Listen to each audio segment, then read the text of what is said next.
یعنی زن مثلا ماشین کنش این چیز درست نه. یعنی زن دستش به یعنی ماشین دادن معناش که یعنی وای خانه عائله ویران کردن معناش. زن دستش به که مثلا ماشین داده معناش که وای عائلت چیکار کرده. یعنی اگر که زنت به ماشین داده معناش چیکار کرده یعنی عائلت خانه تا ویران کرده. خانه تا چیکار کرده یعنی فساد کرده. یعنی نعم حدیث اومده که حدیث یعنی له طرق که حدیث گفته میشه که الدیوس لا يدخل الجنه.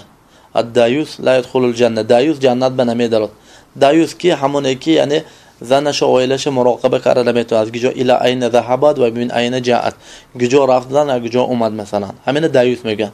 تو وقتی که ماشین داده مثلا زنبه خلاص معناش چیکار کرده ویا از کنترل برآورده ویا یعنی و با آزادی و حر داده یعنی چخیره مردی چخیره زنی میشد اینجا یعنی برای همین یعنی این چیز درست نه. یعنی زن به مثلا ماشین دادن این معناش عائله ویران کردن معناش. برای همین هیچ وقت مثلا یعنی ماشین های کردنش درست نیست.